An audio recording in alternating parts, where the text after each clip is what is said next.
যেদিন কিয়ামত অনুষ্ঠিত হবে সেই দিন সূর্য পূর্ব দিকে উঠবে না, সেই দিন সূর্য পশ্চিম দিকে উঠবে। পশ্চিম দিকে যখন সূর্য উঠবে জুমার দিনে কিয়ামত অনুষ্ঠিত হবে। আর কিয়ামত এক পর্বে অনুষ্ঠিত হবে না, কিয়ামত অনুষ্ঠিত হবে কয় পর্বে? এই দুই পর্বে কি কি ঘটবে এই সূরার প্রথম 5টি আয়াতে সেটা আল্লাহ তুলে দিয়েছেন। যারা পারেন আমার সাথে পড়েন।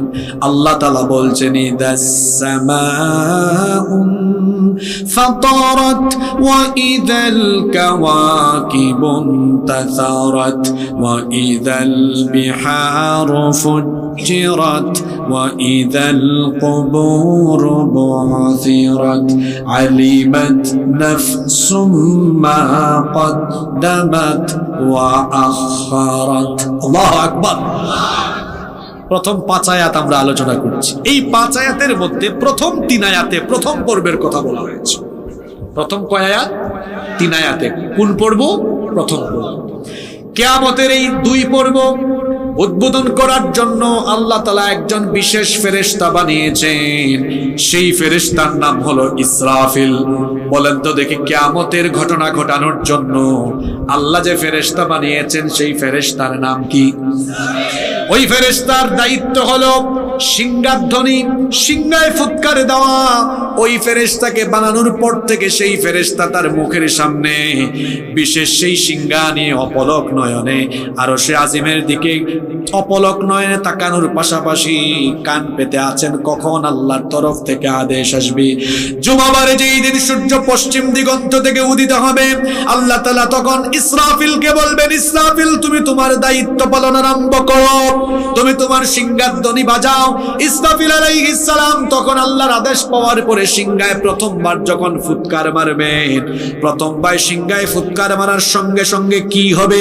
আল্লাহ তাআলা কোরআনে কারিমে বলছেন ওয়া নুফিখা ফিস সূরি ফাসাইকা মান ফিস সামাওয়াতি ওয়া মান ফিল আরদি ইল্লা মান শাআ আল্লাহ। সিংহায় যখন প্রথমবার ফুৎকার দেওয়া হবে আসমান সমূহ আর জমিনে, তখন যারা থাকবে এই সিংহার বিকট আওয়াজে, তখন যারা বেঁচে থাকবে এদের কানের পর্দা সঙ্গে সঙ্গে ফেটে যাবে, তৎক্ষণাৎ তারা মারা যাবে। আল্লাহু আকবার। আব্বাজানরা এদিকে তাকান, বাবা বুঝেন কথাগুলো। এখানে মনে করেন একটা বিকট আওয়াজ হলো, বিকট আওয়াজ, এই আওয়াজে কি আপনার কানের পর্দা ফাটবে? কিন্তু ইসরাফিল যখনই সিংহা বাজাবে প্রথম সিংহাধ্বনিতে কানের পর্দা ফেটে গিয়ে সাথে সাথে মানুষ বেহুশ হয়ে ওখানেই মারা যাবে। আল্লাহু আকবার বলেন, আল্লাহু আকবার। অবস্থা কি খুব স্বাভাবিক না অস্বাভাবিক? বলেন স্বাভাবিক না অস্বাভাবিক? এতগুলো মানুষের অবস্থা সব শেষ, কেউ বেঁচে নাই। সিংহায় একবার ফুৎকার দেওয়ার সঙ্গে সঙ্গে আসমানের অবস্থা কি হবে? এই যে আল্লাহ শুরু করছেন, ইদাস সামাউন ফাতারাত, সিংহাধ্বনির পরে আসমান ফেটে যাবে, বিদীর্ণ হয়ে যাবে। কেমন সিংহাধ্বনি বুঝেন তো? আসমান কি হবে? জোরে বলেন। আসমান কয়টা? কয়টা? الذي خلق 7 سماوات طباقا, তিনি 7 আকাশ 7 স্তরে বানিয়েছেন। 7টা আসমান ভেঙে টুকরা টুকরা হয়ে যাবে। বাবারা দেখেন আসমানের আয়তন, আসমানের বিশালতা দেখেন।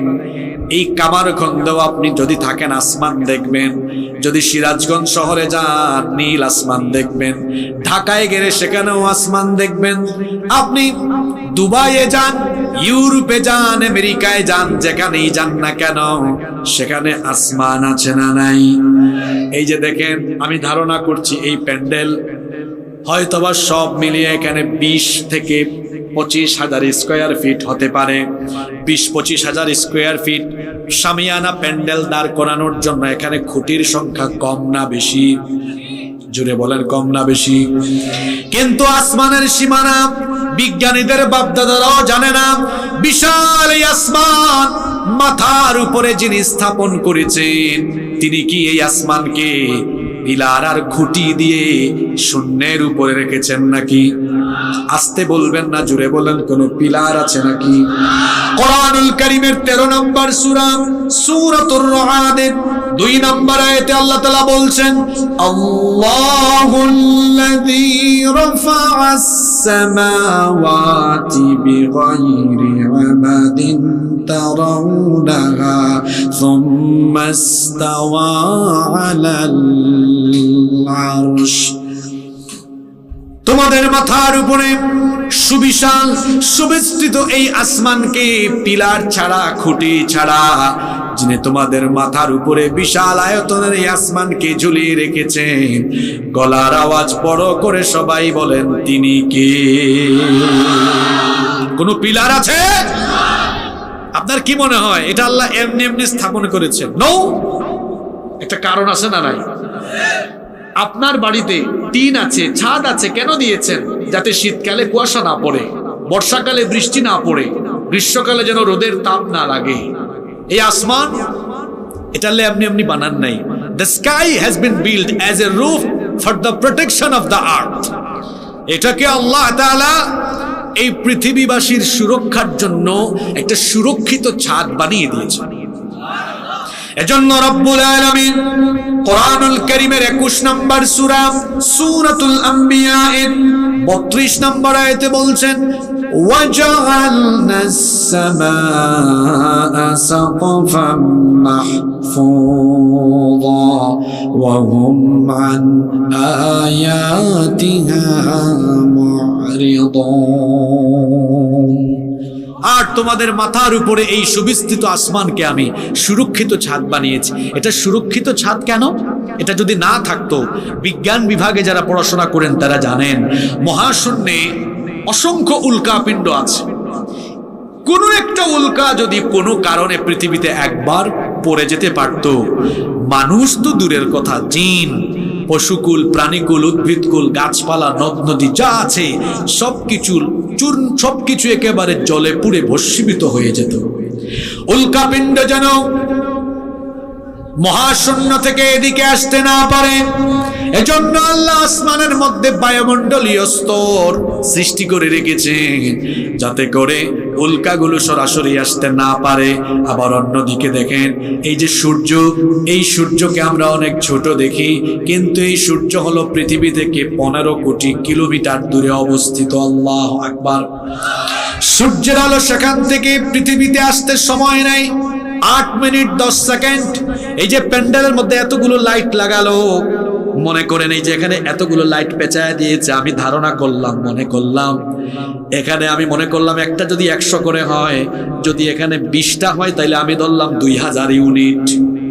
কিন্তু সূর্য আমাদের থেকে 15 কিলোমিটার দূরে, এটাকে আল্লাহ কি পরিমাণ টেম্পারেচার দিয়েছেন শোনেন। বিজ্ঞানীরা গবেষণা করে বলছেন যে সূর্যকে আল্লাহ তাআলা 1,40,00,000 সেন্টিগ্রেড তাপমাত্রা দিয়েছেন। সুবহানাল্লাহ, কইতে ইচ্ছে করে না গো। আপনি 1,40,00,000 সেন্টিগ্রেড আপনি বুঝেন নাই। আচ্ছা, আজকে টেম্পারেচার কত? এখানে কারা কথা বলে সরায় দেয়, এরা বেশি ওয়াজ বুঝে। এই দেখেন, আজকে টেম্পারেচার 26 ডিগ্রি। কত ডিগ্রি? সূর্যের কাছে আছে কত? 1,40,00,000 সেন্টিগ্রেড। আসছে কত এখানে? 26। গরমের কালে 40-42 যদি হয়, ইউরোপ, এই আপনার মিডল ইস্টে 51-52-56 যায়, কিন্তু আসে কত? 1 কোটির উপরে।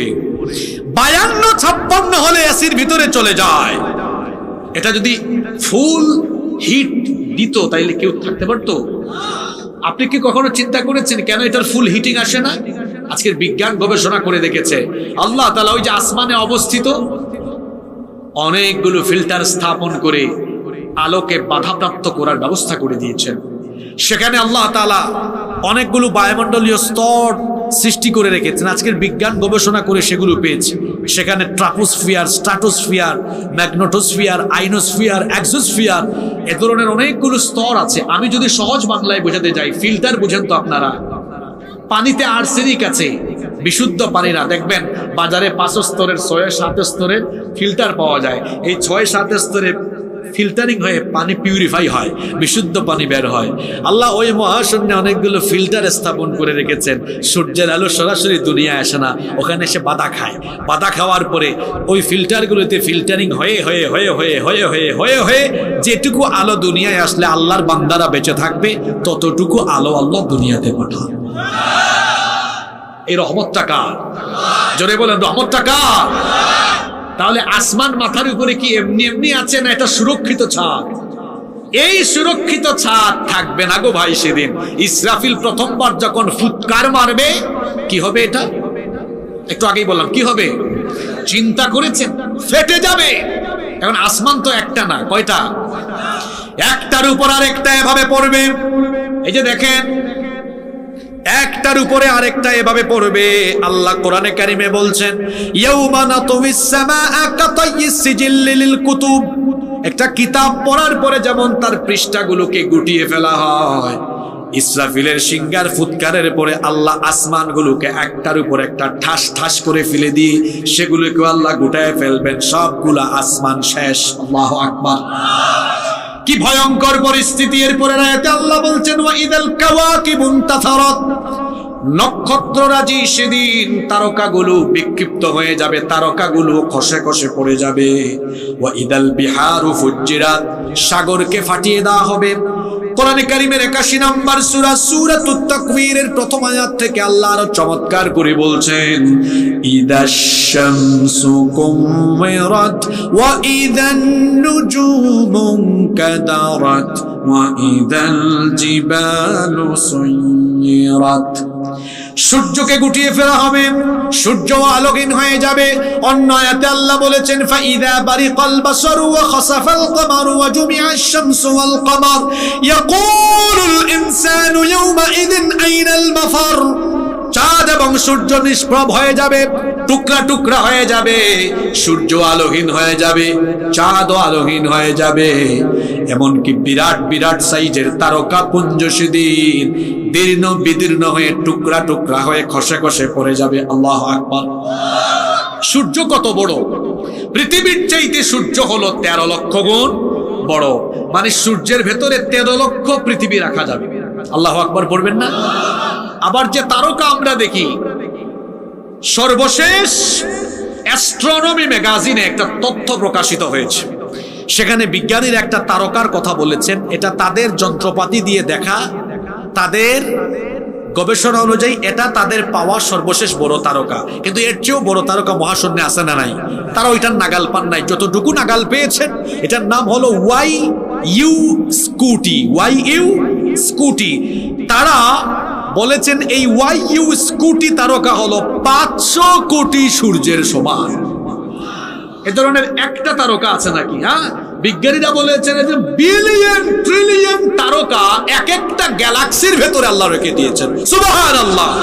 তাহলে গ্যালাক্সি আছে কত? বিজ্ঞানের সর্বশেষ প্রাপ্ত তথ্য মতে বিজ্ঞানীরা বলেছেন পৃথিবীতে 2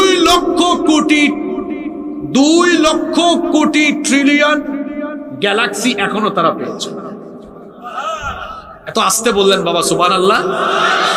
আপনারা কি আমার কথা বুঝতেছেন নাকি খুব বেশি কঠিন করে ফেলতেছি?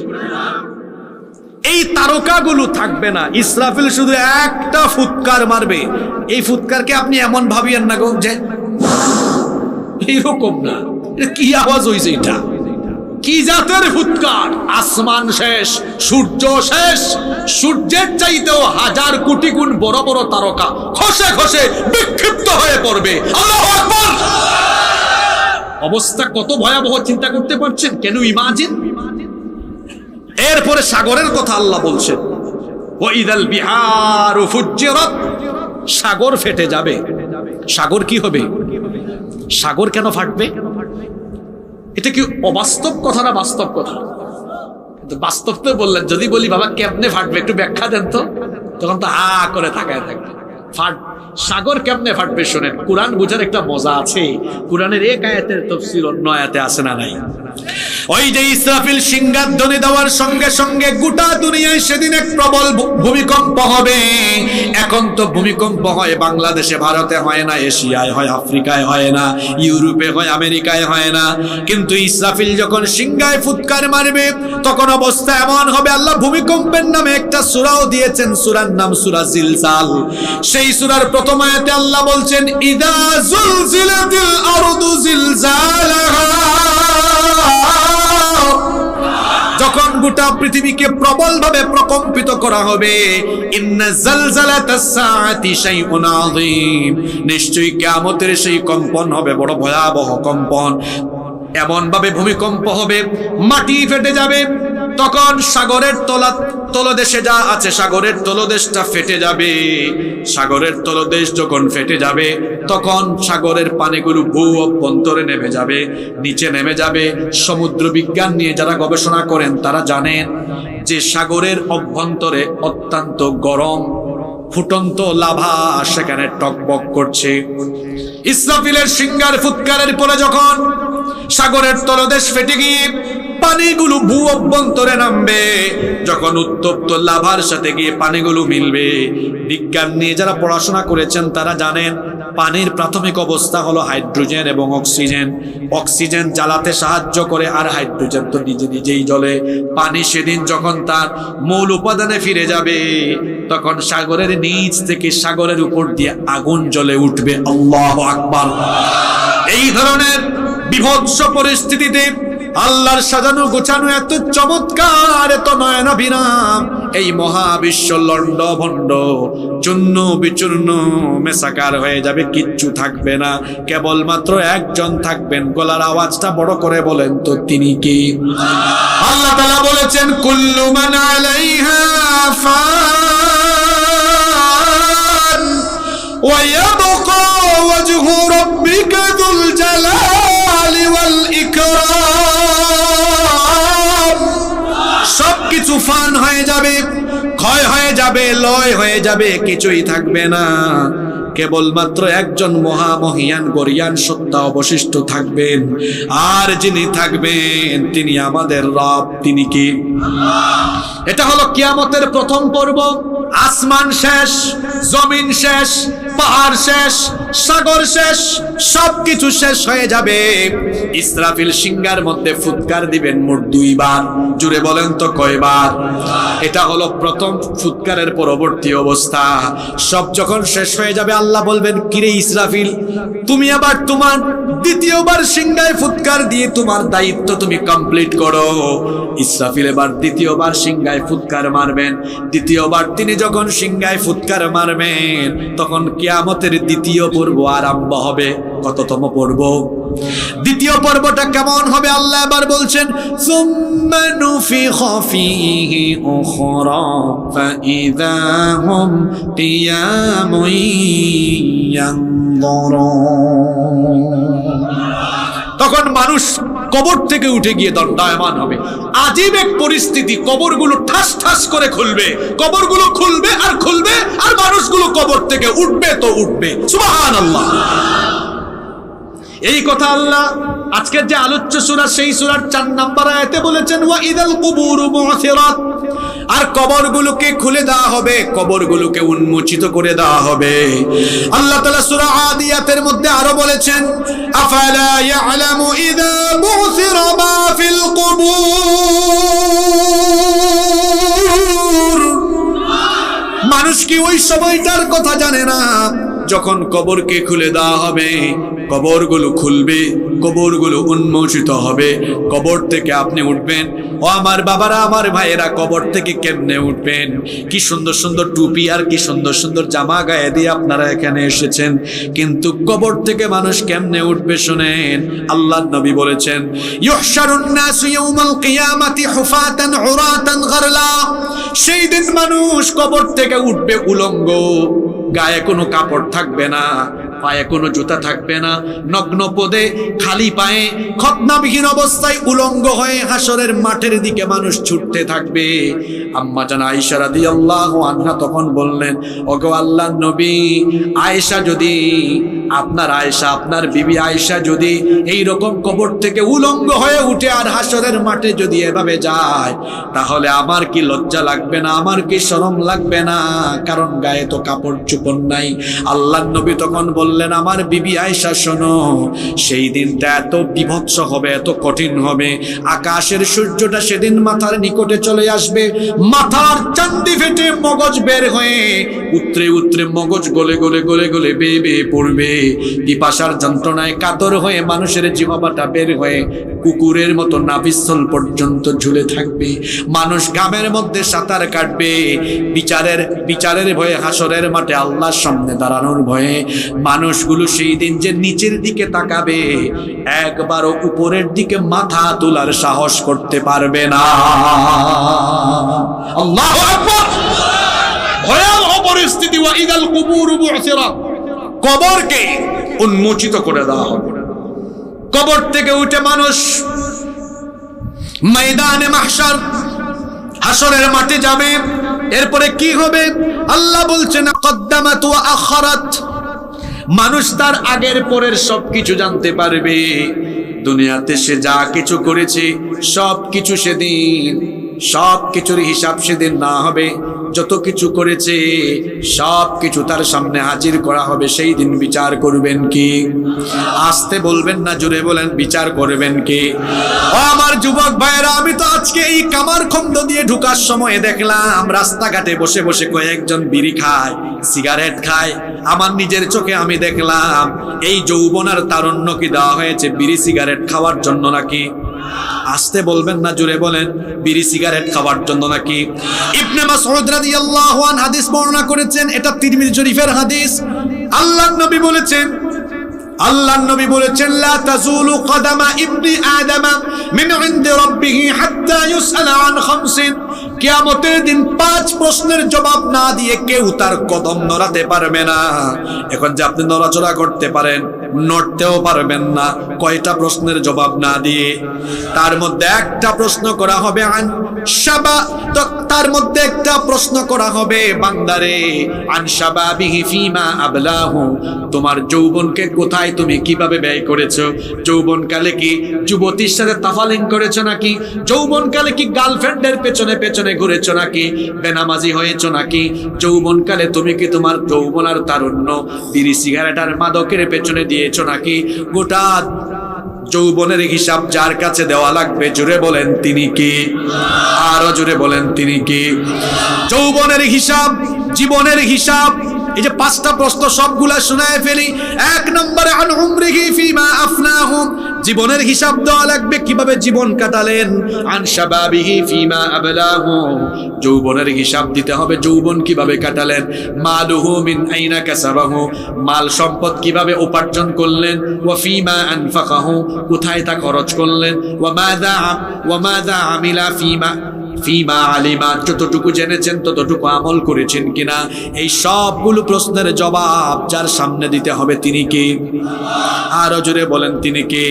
সেই আল্লাহ বলছেন, তোমাকে যে দুনিয়ায় পাঠালাম তোমার সময় নষ্ট করার জন্য, আমার সম্পর্কে গাফেল হওয়ার জন্য তো দুনিয়ায় তোমাকে পাঠাই নাই। সুতরাং বান্দারে, আমার কাছে যেহেতু আসাই লাগবে, আমার সামনে এসে যেহেতু তুমি হিসাব দেওয়াই লাগবে, সুতরাং বান্দারে তোমার কাছে আমি আল্লাহর প্রশ্ন হলো, পরের আয়াতে আল্লাহ প্রশ্ন করছেন আপনাকে, ইয়া আইয়ুহাল ইনসানু মা বাররাকা বিরাব্বিকাল কারীম।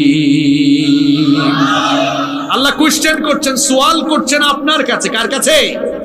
বলেন না, কার কাছে? আপনার কাছে। কি কোশ্চেন করছেন? তুমি তো আমার কাছে আসবে, কই যাবা তুমি? কোথায় যাবা তুমি? বলো। যতই লাফালাফি করো, ফিরে আসতে হবে কার কাছে? সুতরাং তোমার কাছে আমার প্রশ্ন, ইয়া আইয়ুহাল ইনসান, হে মানুষ, মা গররাকা বিরাব্বিকাল কারীম, কোন জিনিস তোমাকে তোমার রব সম্পর্কে গাফেল করে ফেলেছে? তোমার রব, তাকে ভুলে গিয়েছো তুমি। আজান হয়, তোমার রব তোমাকে ডাকেন নামাজে আসার জন্য, তুমি তাকে ভুলে গিয়েছো। তুমি তার গোলামি করো না, তুমি তার আদেশ নিষেধ মানো না। মা গররাকা বিরব্বিকাল কারীম, কিসে তোমাকে ধোঁকায় ফেলে দিল?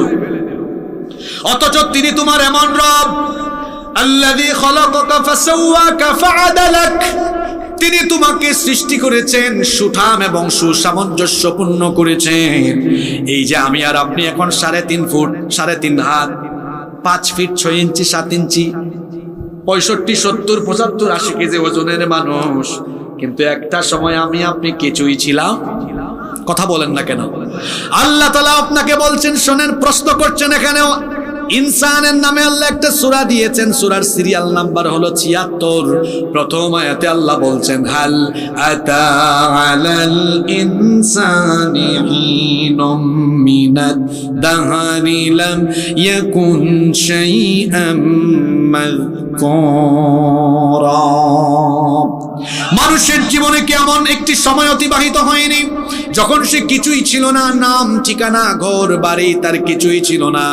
কিভাবে আমি আল্লাহ তোমাকে অস্তিত্ব দিলাম, কিভাবে আমি আল্লাহ তোমাকে বানালাম। বান্দা শোনো, আল্লাহ তাআলা কোরআনে কারীমের 23 নম্বর সূরা সূরাতুল মুমিনুনের 12 থেকে 14 নম্বর আয়াতে বলছেন, ওয়ালাকাদ খালাকনাল ইনসানা মিন সুলালাতিন মিন طين ثم جعلناه نطفة في قرار مكين ثم خلقنا النطفة علقة فخلقنا العلقة مضغة فخلقنا المضغة عظاما فكسونا العظام لحما। অবশ্যই আমি তোমাকে মাটির নির্যাস থেকে সৃষ্টি করেছি, পুরুষের স্পার্ম আর মহিলাদের অভাব, এই দুটোকে একত্রিত করে 1 ফোঁটা নাপাক পানি। শোনো বান্দা, এত লাফালাফি কিসের করো? 1 ফোঁটা নাপাক পানি থেকে আমি আল্লাহ তোমাকে বানিয়েছি। যে নাপাক পানি বের হয়ে গেলে মানুষের উপর গোসল ফরজ হয়, এইরকম 1 ফোঁটা নাপাক পানি থেকে আমি আল্লাহ তোমাকে বানানো শুরু করলাম। ওই নাপাক পানি ফোঁটাকে কি করলাম শোনো, সুম্মা জাআলনাহু নুতফাতান ফি ক্বারারিম মাকিন, সেটাকে তোমার মায়ের জরায়ুর ভিতরে একটু সুরক্ষিত আধারে সুরক্ষিত জায়গায় রেখে দিলাম। এরপরে সেই নাপাক পানি ফুটাকে আমি আল্লাহ জমাট বাঁধা রক্তে পরিণত করলাম। অতঃপর সেই জমাট বাঁধা রক্তকে গোশতপিণ্ড বানালাম। এরপরে সেই গোশতপিণ্ডকে বড় একটা হাড্ডিতে রূপান্তর করলাম। এরপরে সেই হাড্ডির উপরে গোশতের পোশাক পরিয়ে দিয়ে তোমার একটা স্ট্রাকচার দিলাম, আকৃতি দিলাম, ফেস কাটিং দিলাম, চোখ দিলাম, নাক দিলাম, ঠোঁট দিলাম, কান দিলাম, হাত দিলাম, পা দিলাম, সব কিছু দিয়ে সুন্দর একটা সুরত দিয়ে ওয়ানুকিরু ফিল আরহামি মা নাশাউ ইলা আজালিম মুসাম্মা। সূরা হজের মধ্যে আল্লাহ বলেছেন, সুন্দর একটা সুরত দিয়ে নির্দিষ্ট সময় পর্যন্ত তোমার মায়ের পেটের ভেতরে আমি আল্লাহ তোমাকে রেখে দিলাম। সুম্মা নুখরিজুকুম তিফলা, এরপরে 2.5, 3, 4, 4.5 কেজি ওজনের একটা বাচ্চার আকারে তোমার মায়ের পেটের ভেতর থেকে আমি আল্লাহ বের করে এনে তোমাকে দুনিয়ার আলো বাতাস দেখালাম।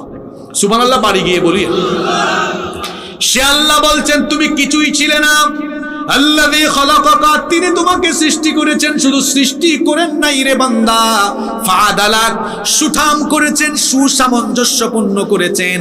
ফি আইয়ি সূরাতিন মা শাআ রাক্কাবাক, তিনি যেমনটা চেয়েছেন তেমন আকৃতি তোমাকে দিয়েছে। সুতরাং যিনি তোমাকে বানালেন সেই আল্লাহর কাছে আবার তুমি চলে যাবে। তুমি হয়তো ভাবছো তুমি মরে যাওয়ার পরে তোমার শরীর যখন শেষ হয়ে যাবে, ক্ষয় হয়ে যাবে, লয় হয়ে যাবে, মাটির সাথে মিশে যাবে, কে আবার আমাকে জিন্দা করবে? বান্দারে, এটা মনে করো না। কারণ যিনি তোমাকে প্রথমবার বানিয়েছেন পরের বারও বানাতে পারবেন কিনা? আসতে বলেন, কেন পারবেন কিনা? হ্যাঁ, আমার হাতে এটা কি বলেন? এটা কি গো বলেন? কি এটা? মোবাইল। মোবাইলের মিস্ত্রিকে এই এলাকায় কি বলে? মিকার বলে নাকি? মেকার বলে না, এটা নষ্ট হয়ে গেল ফোন, আপনি কামার খন্দে গেলেন, বলেন ভাই দেখেন তো কি হয়েছে, এরপরে মিস্ত্রি এইটা খুলে ফেললো, খোলার পরে সবগুলা পার্ট আলাদা আলাদা রাখলো, আপনি দেখলেন মাথা হ্যাং করে, আরে এত কিছু খুলে ফেলেছে, ফিটিং দিতে পারবে কিনা, দেখবেন 10-15 মিনিট পরে আবার সব ফিটিং দেয়া, বলবে ভাই আপনার মোবাইল আপনি নেন। এই যে একটা মোবাইল পার্টস গুলো আলাদা আলাদা করে আবার জোড়া লাগাই দেয়, তার মাথায় জ্ঞান দিয়েছেন কে? আল্লাহর দেওয়া জ্ঞান দিয়ে মানুষ যদি কোনো কিছু খোলার পরে আবার ফিটিং দিতে পারে, জ্ঞানদাতা আল্লাহ বুঝি আমার আপনার এই মাত্র ছোট্ট 3.5 হাত বডি মরে যাওয়ার পরে একদম পচে গেলে গলে গেলে শেষ হয়ে গেলে এই পার্টস গুলো আবার জোড়া লাগাইয়া কিয়ামতের দিন ফিটিং দিয়া আল্লাহ আমাদেরকে তার সামনে হাজির করতে পারবেন না? জোরে বলেন পারবেন। যদি এটা বিশ্বাসই করেন, নামাজ ছাড়েন কেন? মহিলারা আছেন নাকি মাহফিলে? ব্যাপারটা বের হন কেন? এটা যদি বিশ্বাসই করেন তো এত নাফরমানি কেন করেন? এই কথাই তো আল্লাহ বলছেন, ইয়া আইয়ুহাল ইনসানু মা গাররাকা বিরাব্বিকাল কারীম। কোন জিনিস তোমার মহান রব সম্পর্কে তোমাকে গাফেল করে ফেললো, অথচ তিনি সৃষ্টি করেছেন, আবার তার কাছে ফিরে যাওয়া লাগবে কিনা? জোরে বলেন লাগবে কিনা? অথচ তোমাদের স্বভাব হয়েছে এমন, দুনিয়াতে আসার পরে তোমাদের অবস্থা হয়েছে এমন, কাল্লা বাল তুকাযযিবুনা বিদ্দিন। বিচার দিবসকে তোমরা অনেকে মিথ্যা মনে করো, বিচার দিবস আছে এটা তোমার ফিলিংস এর ভেতরেও আসে না। এই বান্দা তুমি কি মনে করো তোমাকে দুনিয়ায় এমনি এমনি ছেড়ে দিয়েছে নাকি? বান্দা শোনো, আফা হাসিবতুম আন্নামা খালাকনাকুম আবাসান ওয়া আন্নাকুম ইলাইনা লা তুরজাউন। মানুষ কি মনে করেছে তাকে আমি অযথাই সৃষ্টি করেছি, সে কি আমার কাছে ফিরে আসবে না, এটা কি সে মনে করেছে নাকি? আর দুনিয়ায় আমি তাকে একাকী ছেড়ে দেই নাই। দেখবেন গুরুত্বপূর্ণ ঘর বাড়ি মার্কেট কিংবা গুরুত্বপূর্ণ স্থাপনার মধ্যে সিসিটিভি আছে না নাই? আসতে বলবেন না, জোরে বলেন আছে না নাই? এই মাদ্রাসায় আছে, লাগাই দিয়েন। মোহতামিম সাহেব মাদ্রাসায়ও লাগাই, দরকার আছে, সিসিটিভির দরকার আছে না? চুরি হয়ে যায় তো অনেক সময়, সিসিটিভি থাকলে ভালো না? তো এই যে সিসিটিভি লাগায়, সিসিটিভি লাগায়া দেখা যায় অনেক দূর থেকে দেখা যায় আপনার স্থাপনায় কি হচ্ছে। এখন সিসিটিভি বানানোর বুদ্ধি মানুষের মাথায় দিলেন কে? সে আল্লাহ বুঝি আমাকে আপনাকে সিসিটিভি ছাড়া দুনিয়ায় দিয়ে দিয়েছেন। আরো জোরে বলেন, আল্লাহ বলছেন এমনটা ভেবো না বান্দা। শোনো, আল্লাহ পরের আয়াতে বলছেন গুনাহ কেমনে করো রে বান্দা, কেমনে তুমি পাপ করো তুমি কি জানো না? ওয়া ইন্না আলাইকুম লাহাফিযিনা কিরামান কাতিবিনা ইয়ালামুনা মা তাফআলুন। ওয়া ইন্না আলাইকুম লাহাফিযিন, আমি তো তোমার সাথে সংরক্ষণকারী তত্ত্বাবধায়ক ফেরেশতা নিয়োগ করে দিয়েছি। কয়জন দিয়েছেন আল্লাহ? জোরে বলে রব্বুল আলামিন কোরআনুল কারীমের 50 নম্বর সূরা সূরাতুল কাফের 17 নম্বর আয়াত থেকে বলছেন, ইয ইয়াতালাক্কাল মুতালাক্কিয়ানি আনিল ইয়ামিনি ওয়া আনিশ শিমালি কাঈদ মা ইয়ালফিযু মিন কাওলিন ইল্লা লাদাইহি রাকীবুন আতীদ। ডানে এবং বামে দুজন ফেরেশতা তোমাদের আমলনামা গ্রহণ করে। ডানের ফেরেশতা ভালো ভালো আমল লিখে, বামের ফেরেশতা যত আকাম কুকাম করো সেগুলা লিখে। ও বান্দা তুমি কি মনে করো তুমি যে রাতের অন্ধকারে নীরবে নিভৃতে কুয়াশাচ্ছন্ন এরিয়ার ভেতরে কি করো? এমন কিন্তু রুমের মধ্যে দরজা বন্ধ করে দিয়ে, যুবক ভাইয়েরা শোনো, রুমের মধ্যে রাতের বেলা দরজাটা বন্ধ করে দিলা, রাতের বেলা দরজাটা বন্ধ করে দিয়া এরপরে গুগল শরীফে গিয়া পর্ন সাইটে ঢুকে পর্ন মুভি দেখলা, ইউটিউবে গিয়া আজে বাজে মুভি দেখলা। বাবাও জানলো না, মাও জানলো না, ভাইও জানলো না, বোনও জানলো না। কিন্তু এই অন্ধকার ঘরের ভেতরে, এই তালা লাগানো ঘরের ভেতরেও 2 জন ফেরেশতা আপনার সাথে নিয়োগ করে দিয়েছেন কি? অন্ধকার রাতে কোথায় কোন আকাম কুকাম করো কেউ জানে না, জানেন কি? জোরে বলেন, কে জানেন? এই আখিরাতের ভয় থাকলে মানুষ আকাম কুকাম করতো? কথা বলছেন না কেন? করতো। আল্লাহ বলছেন শোনো বান্দা, তোমাকে আমি একাকী ছেড়ে দেই নাই। ওয়া ইন্না আলাইকুম লাহাফিযিন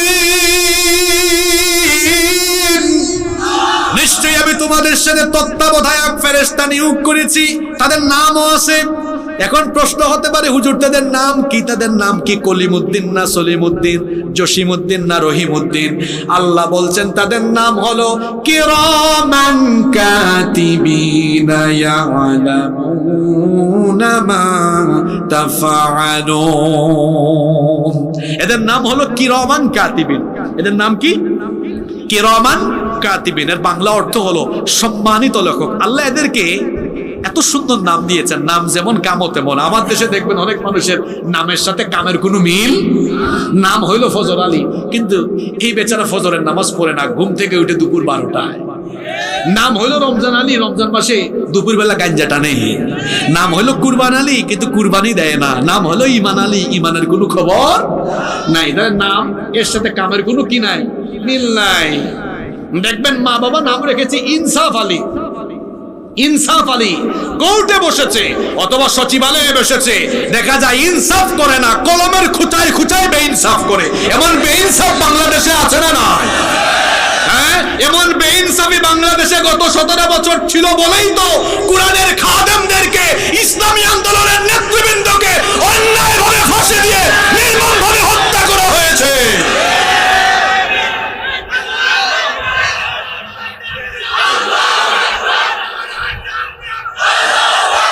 এখন বাংলাদেশে জুলাইয়ের আন্দোলনে ছাত্র জনতা আওয়াজ তুলেছে, we want justice, we want justice. যারা বেইনসাফি করেছিল তাদের পরিণতি কিন্তু খুব খারাপ হয়েছে। ছাত্র জনতা তাদেরকে সাইজ করে তাদের মামু বাড়ি দিল্লিতে তাদেরকে নির্বাসিত করে দিয়েছে। এখন আগামীর বাংলাদেশে ইনসাফ কায়েমের জন্য মানবরচিত মতবাদ দিয়ে ইনসাফ কায়েম করা যাবে না। এজন্য আমি এই বাংলাদেশের অভ্যুত্থানকারী সকল ছাত্র জনতাকে বলবো, ভাই, বাংলাদেশে ইনসাফ জাস্টিস যদি কায়েম করতে হয় তাহলে ওই জায়গা পার্লামেন্ট, সেক্রেটারিয়েট আর বঙ্গভবনে আল্লাহর কোরআন আর কোরআনওয়ালা মানুষদেরকে পাঠিয়ে দিতে হবে। আল্লাহর কোরআনের আইন ছাড়া বাংলাদেশে ইসলাম, বাংলাদেশে ইনসাফ কায়েম করা সম্ভব না। এজন্য আমরা আগামীর বাংলাদেশকে আমরা কোরআনের বাংলাদেশ হিসেবে দেখতে চাই। আগামীর পার্লামেন্ট হবে কোরআনের পার্লামেন্ট, ইনশাআল্লাহ। আমরা এই বাংলাদেশের প্রত্যেকটি জনপদ, প্রতিটি অঞ্চল, প্রতিটি সংসদীয় আসন থেকে ইসলামের পক্ষের লোকদেরকে সংসদে পাঠাবো, ইনশাআল্লাহ। রাজি আছেন তো সবাই? বলছিলাম দুজন ফেরেশতার কথা, কিরামান, জোরে বলেন কিরামান। এরা সম্মানিত লেখক, অর্থাৎ অসম্মান হয় এমন কিছু তাদের স্বভাবের ভিতরে নাই। অর্থাৎ তারা এমন লেখক, এরা পক্ষপাতিত্ব করে না যে অমুক একটু সুন্দর মানুষ, অমুকের টাকা বেশি, এখন দুই ফেরেশতা কাম করলো কি চলো আমরা অমুকের পক্ষে লিখি, অমুক গরিব মানুষ তার বিপক্ষে লিখি।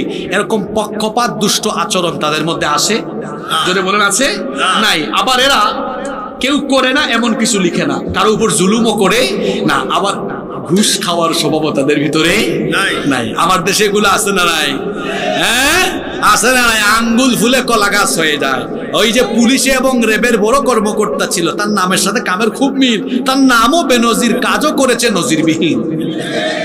এবং গত 17 বছরে আঙ্গুল ফুলে যারা কলা গাছ হয়েছে, এদের চুরি চামারির, চুরি লুটপাট দুর্নীতির খবর এখন সবার কাছে ক্লিয়ার হচ্ছে। এই জাতির ঘাড়ে তারা ঋণের বোঝা যতটা চাপিয়ে দিয়েছে, তার চাইতে বেশি পরিমাণ টাকা চুরি করে তারা বিদেশে পাচার করেছে। এই বাংলাদেশে আলেম উলামা ইসলামপন্থীরা 17 বছর জেল, জুলুম, হামলা, মামলা সহ্য করে বাংলাদেশে ছিল কি ছিল? 17 বছর আমরা থাকতে পারলাম, আর আপনারা 5 তারিখের পরে 17 ঘন্টাও থাকতে পারলেন না। কেন থাকতে পারলেন না? এর কারণ আপনারা এত খারাপ হয়েছেন, এত নিকৃষ্ট হয়েছেন, জনগণের সামনে দাঁড়ানোর মতো হিম্মত আপনাদের ভেতরে নাই। আপনারা এই দেশকে ভালোবাসতেন না। মুখে মুখে স্বাধীনতার চেতনার ব্যবসা, স্বাধীনতার চেতনার কথা বলে বলে মানুষকে স্বাধীনতার ট্যাবলেট গিলায়া খাওয়ায়া চেতনার ব্যবসা করতে চেয়েছেন, কিন্তু মূলত আপনারা ভারতের পাঁচটা গোলাম হয়ে ভারতের আধিপত্য দেশে কায়েম করার অপচেষ্টা করেছেন। এই জন্য এটা বুঝতে পারে দেশের মানুষ আপনাদেরকে আপনাদের মামু বাড়িতে আপনাদেরকে পাঠিয়ে দিয়েছে। ওখানেই থাকেন, চট করে আসলে কিন্তু জট করে মানুষ ধরবে। কষ্ট পেলেন নাকি আপনারা? ফেরেশতাদের কথা বললাম, এটার নাম সলিমউদ্দিন না জসিমউদ্দিন? মাশাআল্লাহ, কিরামান কাতিবিন। এরা কেমন ফেরেশতা? মা ইয়ালফিদু মিন কওলিন ইল্লা লাদাইহি রাকিবুন আতীদ। তুমি যেটাই বলো, ওই যে রাতের বেলা চুপি চুপি বলে, পাশের রুমের কেউ জানে না, এই ফেরেশতা সব রেকর্ড করে। ইয়ালামুনা মা তাফআলুন, তোমরা যা করো সব জানে আর সবকিছু নোট করে। কিয়ামতের দিন আমরা যখন হাজির হব, ওই ফেরেশতাদের রিপোর্ট হাতে হাতে দেওয়া হবে, যেটাকে আমরা বলি আমলনামা। আমরা বলি এই আমলনামা পাওয়ার পরে দেখবে, হায় হায় হায়, আমি তো রাতের বেলা একাকী অন্ধকারে একা একা এমন কাজ করেছি যেটা কেউ জানতো না, এটা এই রিপোর্টে কেমনে আসলো? তখন বান্দা বলবে, মালি হাযাল কিতাব লা ইউগাদিরু সগীরাতান ওয়ালা কাবীরাতান ইল্লা আহসাহা ওয়া ওয়াজাদু মা আমিলু হাদিরা ওয়ালা ইয়াযলিমু রাব্বুকা আহাদা। মালি হাযাল কিতাব, এটা কেমন কিতাব? লা ইউগাদিরু সগীরাতান ওয়ালা কাবীরাতান ইল্লা আহসাহা, ছোট বড় কোনো কিছু বাদ পড়ে নাই, সব এখানে আছে। ওয়া ওয়াজাদু মা আমিলু হাদিরা, যা করেছে সব হাজির দেখতে পাবে। ওয়ালা ইয়াযলিমু রাব্বুকা আহাদা, তোমার রব সেদিন কারো উপরে জুলুম করবেন না। আল্লাহ ন্যায় বিচারক, সেদিন ট্রাইব্যুনাল বসবে, আর সেই ট্রাইব্যুনালের বিচারপতি কে? আল্লাহ। আল্লাহর বিচারে জুলুম আছে? আমরা তো বিচার করতে গিয়ে মাঝে মাঝে অবিচার করি। অবিচার করে দেখা যায় আমার মত আমার আদর্শের বিরুদ্ধে গেলে পড়ে মিথ্যা নাটক মঞ্চস্থ করে আমি ফাঁসি দিয়া মানুষ মেরে ফেলি। কি বলেন, এরকম হয় নাই? কুরআনের পাখি আল্লামা দেলাওয়ার হোসেন সাঈদী, তিনি মানবতা বিরোধী যুদ্ধাপরাধী আর ধর্ষণের মতো এই ধরনের মিথ্যা বাজে অপবাদ তারা যা দিয়েছে, এগুলো আপনারা বিশ্বাস করেন? বিশ্বাস করেন? শয়তান বিশ্বাস করে? তারা আল্লামা দেলাওয়ার হোসেন সাঈদীকে মিথ্যা অপবাদ দিয়ে যুদ্ধাপরাধ মিথ্যা নাটক মঞ্চস্থ করে তারা তাকে জনগণ থেকে বিচ্ছিন্ন করতে চেয়েছিল, কিন্তু এদেশের জনগণ তার থেকে বিচ্ছিন্ন হয়ে যায়নি, বরং দিন দিন তার প্রতি মানুষের অগাধ ভালোবাসা শ্রদ্ধাবোধ বেড়ে গিয়েছিল। যারা তাকে জনগণ থেকে বিচ্ছিন্ন করতে চেয়েছিল, তারা নিজেরাই জনবিচ্ছিন্ন হয়ে গিয়ে বাংলাদেশ ছেড়ে তাদের দাদা বাবুদের দেশে তারা চলে গিয়েছে। বলছিলাম আল্লাহর বিচারের কথা, সেদিন বিচারক কে? জোরে বলেন, বিচারক কে? দুনিয়াতে অবিচার করলে, ওই যে একটা হাদিস আছে, ইত্তাকুয যুলম ফাইন্নায যুলমা যুলুমাতুন ইয়াওমাল কিয়ামা, জুলুম থেকে বেঁচে থাকো, কারণ জুলুমের পরিণতি কিয়ামতে বড় অন্ধকার ভয়াবহ হবে। এমনকি অন্য হাদিসে এসেছে, আল্লাহর নবী বলেছেন জুলুমের শাস্তি দুনিয়া থেকে আরম্ভ হয়ে গেছে। কিন্তু এক বিচারপতি বলতো, খুব আমাকে একটু বলতে দেন, খুব কি বলে গৌরবের সাথে বলতো, এই মানিক সোনাকে, এই কালো মানিক সোনাকে ধরা হয়েছে কিন্তু আমার এলাকায় সিলেটে। আর আমাদের সিলেটের মানুষ কিন্তু সাংঘাতিক অতিথি পরায়ণ, কিন্তু কলা পাতায় শুয়ে রেখেছে, তারপর সুযোগ বুঝে ফাটিয়ে দিয়েছে। খুব অতিথি পরায়ণ সিলেটের মানুষ। আহা, ক্ষমতা! মানুষ ক্ষমতা পেয়ে মাঝে মাঝে পাগল হয়ে যায়, দিশেহারা হয়ে যায়, বুঝে না যে ক্ষমতা যতক্ষণ আছে এই পুলিশ হাত দিয়া পাও দিয়া সালাম মারে, স্যালুট মারে, চলে গেলে আবার এরাই হাত পাও দুইটা দিয়া মারে। আপনি ক্ষমতার অপব্যবহার করবেন, আখিরাতের শাস্তির আগে দুনিয়ায়ও কি বললেন শাস্তি আছে না? দেখবেন এক একটারে কিভাবে এখন পুলিশ বান্দা উঠায় না? এটা কি দলীয় সরকার? দলীয় সরকারও না, তারপরে তাদের এই অবস্থা। দলীয় সরকার হইলে তবে আমরা বলি যে কারো উপরে জুলুম করা ঠিক না, যে যতটুকু করবে সে বিচারের আলোকে তার প্রাপ্য পাক, এতে কোনো অসুবিধা নাই। কিন্তু দেখেন বেইজ্জতি কারে কয়? তারা গত 17 বছরে আলেম উলামাদের হাতের মধ্যে হাত করা লাগিয়েছে, দড়ি লাগিয়ে, গরুর দড়ি লাগিয়ে তারা আদালতে তুলেছে। আজ আল্লাহ একই রকমের পরিস্থিতিতে তাদেরকে ফেলেছেন। বরং আলেম ওলামাদেরকে আদালতে তোলা হলে মানুষ দেখলে কাঁদতো, মহিলারা কান্না করতো, পেলে সালাম দিত আর দোয়া করতো, বলতো আরে হুজুর আপনাদেরকে আর এত জুলুম করে, আর এদেরকে পাইলে পাবলিক সুযোগ খুলেছেন খুললা চিন্তা করে বেশি দামি না কম দামি, কম দামি সিরা হইলে মারে, নইলে পচা ডিম মারে, ভালো ডিমও মারে। এই অপমান, এই জিল্লতি, এই বেজ্জতি এদের তরফ থেকে, এদের উপরে এসেছে কার তরফ থেকে? আল্লাহ। বলছিলাম আল্লাহর বিচারের কথা। আল্লাহর বিচার আছে না নাই? আপনাদের বিশ্বাস হয়? এই বিশ্বাস রাখতে হবে আল্লাহর বিচার আছে, আল্লাহ বিচার করবেন এবং কিয়ামতে আমার প্রতিটি বিষয় সম্পর্কে আল্লাহ জানতে চাইবেন। এই ফিলিংস আমাদের অন্তরে থাকলে আল্লাহর গুলামির পথে আমাদের মন কখনো বিচ্যুত হবে না ইনশাআল্লাহ। কষ্ট হচ্ছে আপনাদের? আমরা তো শেষ দিকে চলে আসছে, আমরা 7 থেকে 8 মিনিট থাকতে পারবো না ইনশাআল্লাহ। বিচার চলবে, বিচার চলবে, বিচার আরম্ভ হবে। বিচার আরম্ভ করার পরে সেই দিন যারা সৎকর্মশীল পুণ্যবান বান্দা তারা কোথায় যাবে, আর যারা দুরাচারী পাপাচারী তারা কোথায় যাবে, আল্লাহ পরের আয়াত থেকে এবার বর্ণনা দিচ্ছেন। আল্লাহ তাআলা বলছেন ইন্নাল আবরারা লাফি নাঈম ওয়া ইন্নাল ফুজ্জারা লাফি জাহিম। আল্লাহ তাআলা বলছেন ইন্নাল আবরারা লাফি নাঈম, নিশ্চয়ই পুণ্যবান সৎকর্মশীল নেককার বান্দারা নিয়ামতের ভিতরে থাকবে। কোরআনের একটা মজা হলো এক আয়াতের তাফসীর অন্য আয়াতে পাওয়া যায়।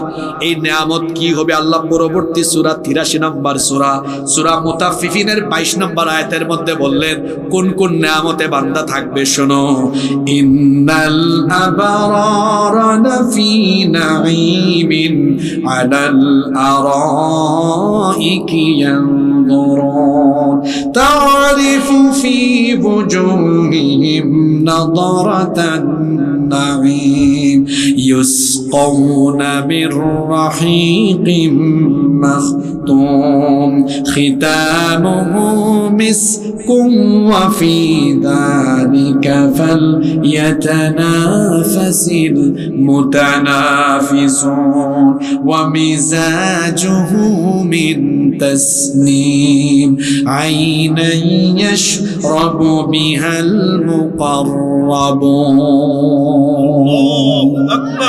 কি সুন্দর বর্ণনা কোরআনে এসেছে। আহা, ইন্নাল আবরারা লাফি নাঈম, নিশ্চয়ই জান্নাতীরা পুণ্যবান সৎকর্মশীল নেককাররা নিয়ামতে থাকবে। সেই নিয়ামত কি? আলাল আরাইকি ইয়ানজুরুন, জান্নাতের সুসজ্জিত আসনসমূহে হেলান দিয়ে জান্নাতের নয়নাভিরাম দৃশ্য তারা অবলোকন করবে। কি মনে হয় জান্নাত এটা কত সুন্দর, এটা আপনার কল্পনার ভিতরে আছে? কল্পনার ভিতরে না। ওয়া ইযা রাআইতা সুম্মা রাআইতা, আল্লাহ কোরআনে বলেছেন ওয়া ইযা রাআইতা সুম্মা রাআইতা নাঈমান ওয়া মুলকান কাবীরা, বান্দা তুমি যেখানেই তাকাবে অতঃপর তাকাবে, অতঃপর তাকাবে, আবার দেখবে, আবার দেখবে, যেদিকে দেখবে সেদিকে শুধু নিয়ামত আর নিয়ামত, নিয়ামত আর নিয়ামত দেখবে। সুবহানাল্লাহ। কি নিয়ামত, কি নিয়ামত তোমার কল্পনারও বাইরে। রেস্টুরেন্টে গিয়েছো খাইতে, একটা খাবারের অর্ডার দিয়েছো, আনতে আনতে 10 মিনিট, চাইনিজ হইলে আরো বেশি, তাই না? আর জান্নাতে জান্নাতি কোনো খাবার খেতে চাইবে, চাওয়া মাত্রই সামনে হাজির হয়ে যায়। কি নেই সেখানে? সেখানে আছে ঝর্ণার কলকল ধ্বনি, সেখানে আছে বহমান ঝর্ণাধারা, মদের ঝর্ণা। আবার উল্টা খাইলে বউকে মা ডাকে। আল্লাহ বলেছেন লা ফিহা গাউলু ওয়ালা হুম ইউনজাকুন, এটা পান করলে পরে মানুষের সেন্স বিলুপ্ত হয় না, এনার্জি আরো বাড়ে। এনার্জি লাগবে না? লাগবে তো। এক একজন জান্নাতীর জন্য আল্লাহ কত হুর রেখেছেন। আর হুর কেমন? আরে বাইরে ভাই, সিরাজগঞ্জের ছেলেরা মেয়েদেরকে দেখলে একটা আরেকটা কয় দুঃস্থ দেখছ মাথা ঠিক নাই, কি সুন্দরী। এই জরিনা সকিনারা কি আর সুন্দর। আল্লাহ বলেছেন ওয়া যাওয়াজনাহুম বিহুরুন আইন, হরিণীর মতো টানা টানা চক্ষু, ডাগর ডাগর চক্ষু বিশিষ্ট হুরদের সাথে আমি আল্লাহ তোমাদের বিবাহ দিব। এরা কেমন? লাম ইয়াতুমিযহুন্না ইনসুন ক্বাবলাহুম ওয়ালা জান। সিরাজগঞ্জের জরিনা সকিনার দিকে অনেক ছেলে তাকাইছে, হ্যাঁ, আর ওই জান্নাতি হুরদেরকে জিন বা মানুষ এদেরকে দেখাও নাই, স্পর্শও করে নাই। এমন ইনটেক হুর আল্লাহ জান্নাতীকে দান করবেন। সুবহানাল্লাহ। এদের সৌন্দর্য কেমন জরিনা সকিনা দেখলে মাথা ঠিক থাকে না। আল্লাহ বলেছেন কোনো একজন হুরকে যদি আল্লাহ দুনিয়ার আসমানে উকি দেওয়ার আদেশ দিতেন একবারের জন্য, সে যদি একবার উকি দিত, তার সৌন্দর্যের আলোয় সূর্য তখন ম্লান হয়ে যেত। এমন এমন সুগন্ধি এক একজন হুরের সাথে। আল্লাহ বলেছেন, আল্লাহ নবী বলেছেন, কোনো একজন হুর যদি তার আঁচল একটু দুনিয়ার আসমানে নাড়া দিত, গোটা দুনিয়া মেশকের সুগন্ধিতে পড়ে যেত। এই নিয়ামত জান্নাতে রেখেছেন কে? আল্লাহ বলছেন এই জান্নাতীদের তারিফু ফি ওয়ুজুহিহিম নাদরাতান নাঈম, তাদের চেহারার মধ্যে সুখ স্বাচ্ছন্দ্যের লাবণ্যের বহিঃপ্রকাশ ঘটবে। ইউসকাউনা মির রাহিকিম মাখতুম, আবুল তাবুল বোতল না, একদম খিতামুহু মিস্ক, মিস্কের সুগন্ধে যুক্ত সিলমোহরকৃত শরাব তাদেরকে দেওয়া হবে। মিজাজুহু তাসনিম, যেখানে তাসনিমের ফ্লেভার দিয়ে দেওয়া হবে। সুবহানাল্লাহ। এই রকম নিয়ামতের ভেতরে জান্নাতীরা থাকবে। জান্নাতে কোনো বুড়া মানুষ যাবে না। এই যে আমার যত বুড়া বাবারা আছেন, জান্নাতে যাওয়ার সময় 30 বছরের যৌবন নিয়ে তারা জান্নাতে ঢুকবেন। সুবহানাল্লাহ। জান্নাতে এমন জায়গা ঢুকলে আর বের হওয়া যাবে। জান্নাতে কোনোদিন ইন্তেকালও হবে না। মালাকুল মউত একবারই আসবে এই দুনিয়ায়, এরপরে তার আর আসার কোনো খবর থাকবে না। আর কোনো মৃত্যু নাই। সীমাহীন অফুরন্ত নেয়ামতের ভেতরে জান্নাতীদেরকে রেখে দিবেন যিনি। জুড়ে বলেন তিনি কে? ওয়া ইন্নাল ফুজ্জারা লাফি জাহিম, বেনামাজি, সুদখোর, ঘুষখোর, বেপরদায় চলে, পিতা মাতার সাথে অবাধ্য হয়, মাতা পিতার সাথে বাজে আচরণ করে, আত্মীয় স্বজনের হক মেরে খায়, জনগণের হক নষ্ট করে, দুর্নীতি করে, চুরি করে, ডাকাতি করে, লুটপাট করে, অন্যায় এবং হারামের সাথে সম্পৃক্ত হারামখোরেরা, অন্যায় আর পাপের সাথে লিপ্ত পাপাচারীরা, দুরাচারীরা।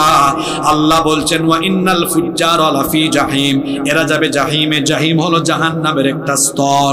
জাহান্নামের স্তর হলো মোট 7টা। জুড়ে বলেন কয়টা? এর মধ্যে একটা স্তর হলো জাহিম। ওয়া ইন্নাল ফুজ্জারা লাফি জাহিম ফাআম্মা মান তাগা ওয়া আথারাল হায়াতাদ দুনিয়া ফাইন্নাল জাহিমা হিয়াল মাওয়া। যারা সীমা লঙ্ঘন করেছে আল্লাহর সাথে এবং দুনিয়ার জীবনকে বড় করে দেখেছে, খাও দাও ফুর্তি করো, দুনিয়াটা মস্ত বড়, দুনিয়ায় রং তামাশা করেছে যারা, আল্লাহর অবাধ্য হয়েছে যারা, সেই জাহিমের অধিবাসী হবে তারা। এজন্য আমরা যদি জাহিম থেকে বেঁচে আল্লাহর জান্নাতের অধিবাসী হতে চাই, দুনিয়াতে নামাজি হওয়ার পাশাপাশি আল্লাহর সকল বিধিবিধানগুলো মানার দরকার আছে না নাই?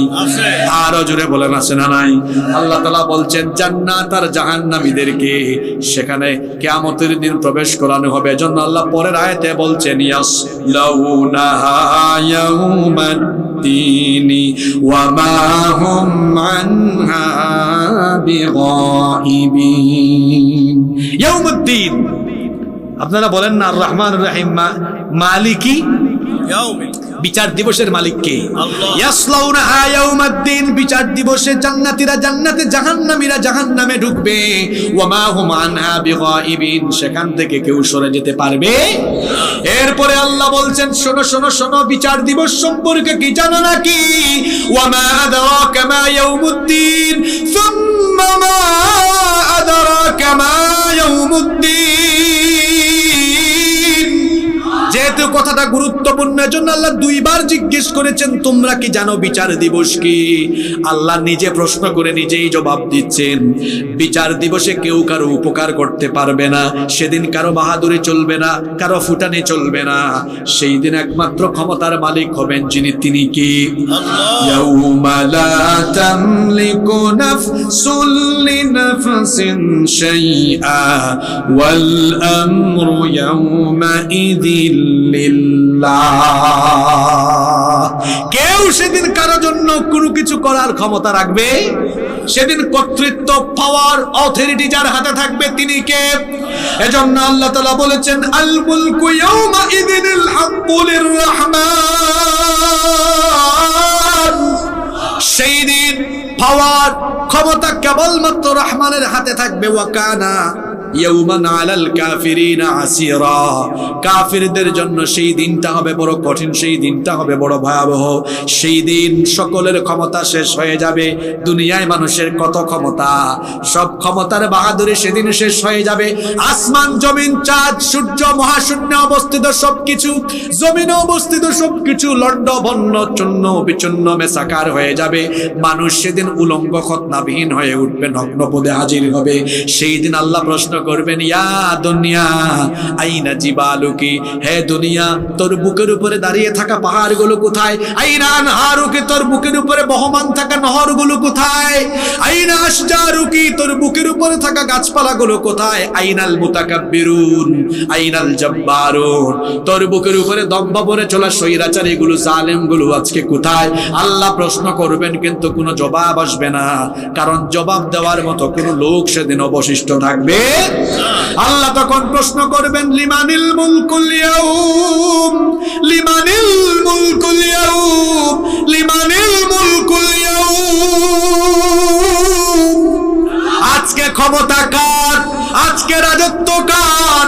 আল্লাহ প্রশ্ন করবেন। আপনারা তো জবাব দিচ্ছেন, কিন্তু জবাব দেওয়ার জন্য সেদিন আমিও থাকবো না, আপনারাও থাকবেন না, কেউ থাকবে না। আল্লাহ নিজে প্রশ্ন করে নিজেই আল্লাহ জবাব দিবেন, লিল্লাহিল ওয়াহিদিল কাহ্হার। আজ কেবলমাত্র একজনের ক্ষমতা চলবে, তিনি কে? আল্লাহ। সেই আল্লাহকে ভয় করুন, সেই আল্লাহকে ভয় করুন। সেই আল্লাহর ভয় নাই, এজন্য নামাজ নাই আপনার। রাত 1টা পর্যন্ত মাহফিলে থাকে, ফজরের নামাজ কাজা করে। মাহফিল শুনতে আসে মহিলারা, কিন্তু বেপরদায় চলাফেরা। আল্লাহর ভয় পয়দা করুন, 5 ওয়াক্তের নামাজ ঠিক করুন, স্ত্রীকে ভালোবাসুন, নিজের পিতা মাতার খেদমত করুন। পিতা মাতার পায়ের তলে, মায়ের পায়ের তলে জান্নাত রেখে দিয়েছেন। মায়ের খেদমত করুন, বাবার খেদমত করুন, আত্মীয় স্বজনের হক আদায় করুন। মানুষ টাকা পায় আপনার কাছে, এটা বান্দার হক, তার হক তারে ফিরায় দেন। এমন বহু মানুষ আছে, এদের মুআমালাতে সমস্যা, ডিস্টার্ব আছে না? হ্যাঁ, মুআমালাতে সমস্যা আছে, লেনদেনে সমস্যা। কোন মানুষ ভালো আর খারাপ লেনদেন করলে বোঝা যায়, সফর করলে চেনা যায়, লেনদেন করলে বোঝা যায়। আপনি বান্দার হক মেরে খাচ্ছেন, আপনার সমস্ত আমল বরবাদ হয়ে যাবে। বান্দার হক নষ্ট করবেন না। পরিবারের লোকদের সাথে ভালো আচরণ করুন, সন্তানদেরকে সময় দিন, নামাজ কখনো ছাড়বেন না। কোরআন তেলাওয়াত যারা শিখেন নাই, বিশুদ্ধ কোরআন তেলাওয়াত শিখেন। এই মাদ্রাসায় আসেন, হুজুরদের কাছ থেকে কোরআন শিখেন। নিজের সন্তানগুলোকে কোরআন শেখান, মাদ্রাসায় ভর্তি করান, হাফেজ বানান, আলেম বানান। ইঞ্জিনিয়ার ডাক্তারও বানানোর দরকার আছে, ডাক্তার, ইঞ্জিনিয়ার, লয়ার বানাবেন, চার্টার্ড অ্যাকাউন্টেন্ট বানাবেন। কিন্তু ছোটবেলায় সবার আগে কি শিখাবেন? জোরে বলেন, কি শিখাবেন? সূরা ইনফিতার আজকে আলোচনা করলাম। এই সূরা থেকে কি শিখলাম? এই জীবনটা শেষ জীবন নয়, আখিরাত আছে, কিয়ামত আছে। সেখানে আমাদেরকে দাঁড়াতে হবে, আল্লাহর কাছে বিচারের সম্মুখীন হতে হবে। সেই বিচার দিবসের ভয়, আখিরাতের ভয় যদি আমরা অন্তরে লালন না করি, তাহলে শয়তান আমাদেরকে জাহান্নামমুখী করে ফেলবে। আসুন, আখিরাতের ভয়, জাহান্নামের ভয়, আল্লাহর আযাবের ভয় অন্তরে লালন করে 24 ঘন্টা আল্লাহর পথে চলে, জান্নাতের পথে চলে, জান্নাতের পথে অগ্রসর হই। আল্লাহ আমাদের সবাইকে সেই তৌফিক দান করুন।